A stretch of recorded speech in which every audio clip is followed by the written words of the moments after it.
you feel again here in Hungary? We always have a great time here. I remember, I'm not sure the exact first time, but we played many shows at that sort of outdoor amphitheater, and the crowd has always been incredible.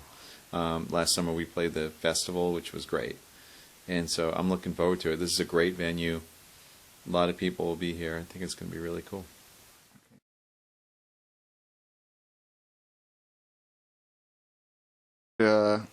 You've got a not so new but fairly new drummer, Yes. Mike Mangini. Yes.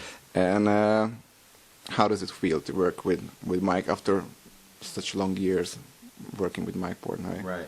Well, you know, it's interesting because you when you've worked together with somebody for so long, it's hard to picture, you know, doing things without that person, and you don't know, you know, how it's necessarily going to go with a new person, because you have a new person, you have a new personality coming into a pre-existing band.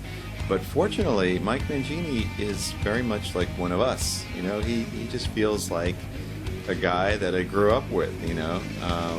And you know, part of the reason we chose him was that initial sort of feeling of camaraderie.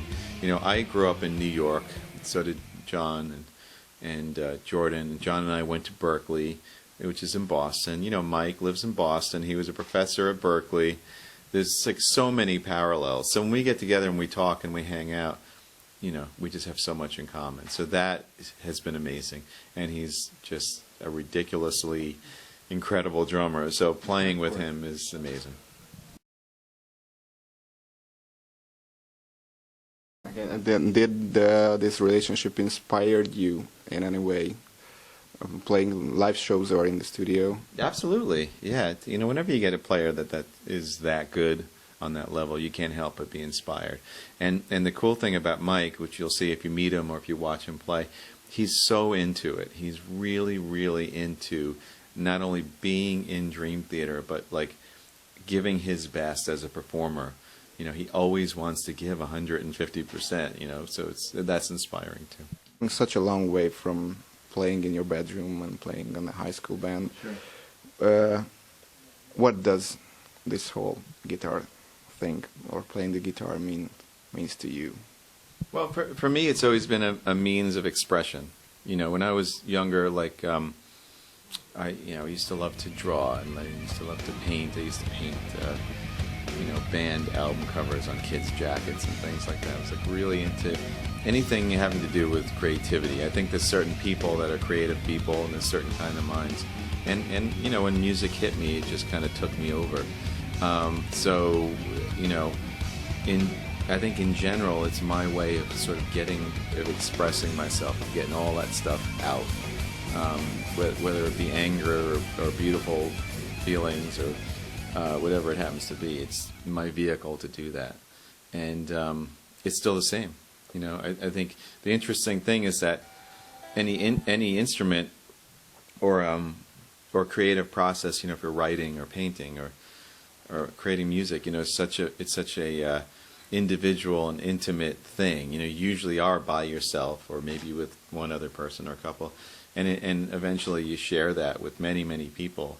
And it's pretty incredible how it goes from that very small thing to something so big. So it's pretty revealing. And what it's like to know, like how does it feel to know that you made it, your teenage dream just came true with with playing in a band, a very famous band? You know what? I'm always grateful for that. You know, because there are so many musicians around the world. I mean, think about all the guitar players you know. Think about all the kids who, you know, music is my life, I'm going to make it. And not everybody does. You know, and I even remember when I was younger, everybody played, you know, in my neighborhood.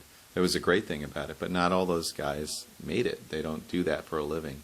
So I'm very, very fortunate. I'm always thankful for that. I'm always grateful for that. And I think that makes me want to work hard and want to, you know, realize that what I have is something special. And I feel like I'm still in that dream. I mean, we just got a Grammy nomination. That's the first time that's ever happened to me or Dream Theater, and it just feels like one of those moments, one of those teenage dreams, like, oh my God, we're going to the Grammys? How did that happen? You know, this song is 9 minutes long. Who's voting for it? So it happens all the time still.